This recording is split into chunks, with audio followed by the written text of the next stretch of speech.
I just walked in on a conversation that I was not expecting to hear, but now I have to speak on it. My son has a friend group. Everybody in his friend group has starting have to have prophetic dreams, and they're afraid to talk to their parents about it. These kids are walking around here with spiritual gifts, thinking that they have mental health issues because they don't have any other frame of reference, and they're afraid to talk to their parents about it. I am sitting here listening to them tell each other dreams that they've had. They're dreaming about each other. They're dreaming about things that are happening. They dream about things before they happen, and they're scared. They are so scared, and they don't have anybody to talk to. And I that makes me feel awful. That makes me feel awful.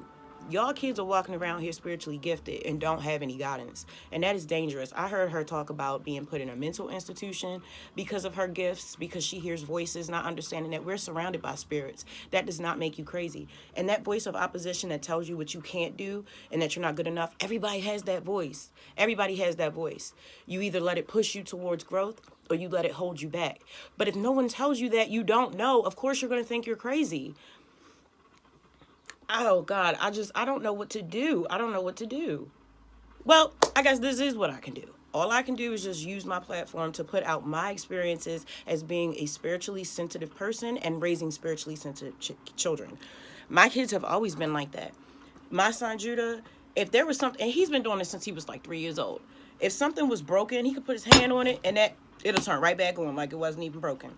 They've always had prophetic dreams. One of them, poor thing, my tattoo on my leg, I got that tattoo because my son refused to sleep in his room. And I told him, because back then I was one of the moms where I was reading books about parenting before I even knew I was pregnant. One of them type of things. So I have been reading psychology books about how children communicate and how to get them to communicate to you if something happened to them. So from that independent research, I found out that acting out through dolls and drawing is a good way to get kids to talk to you when they're very, very young. So I asked my son to draw a picture of what was scaring him, and this is what he drew. That's what he drew. Only the eyes were black, and he said they were in his room, and he didn't want to sleep in there anymore. Okay, cool. Want to know why I tatted it on my leg? Because ever since childhood, I've had dreams about them. I know what they smell like. The smell formed an image in my mind, and I had an intense fear of them until I tatted it on me. When my son was seeing the same things that I had been seeing, that I felt were around us, I knew I could not be afraid of it anymore.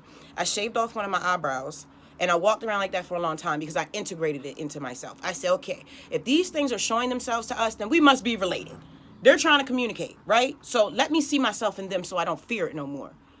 And I don't now. As soon as I tatted that on my leg, I had no fear. Like the smell of them, it smelled like copper pennies or something like that. And I don't know, I don't know, whatever. I used to be so afraid of it that I couldn't even close my eyes when I was in the shower because I always felt watched. And it wasn't a feeling because it's there. Even when your eyes are closed, if somebody walk in the room, you can feel it. So it's like that feeling, but always there. So I know my kid wasn't lying. My kids are not lying. Like, little kids do not lie, bro. The only time a kid lies is if they think you're going to hurt them if they tell the truth. Kids tell the truth, especially about spiritual things, because they don't, no one has taught them not to talk about things that make them seem different than society. People are afraid to be different or for other people to know that they're different because they don't want to be a target.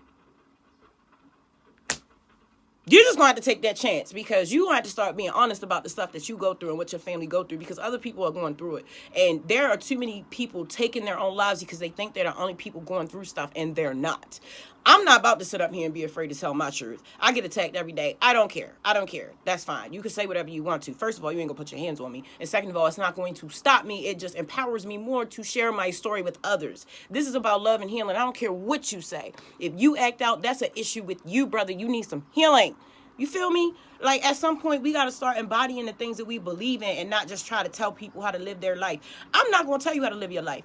I'm going to show you how I live mine. What you do is how you do it. But when I'm in the ground, they're going to speak about my life in a very positive way because I gave back more than I took. And that's what's important.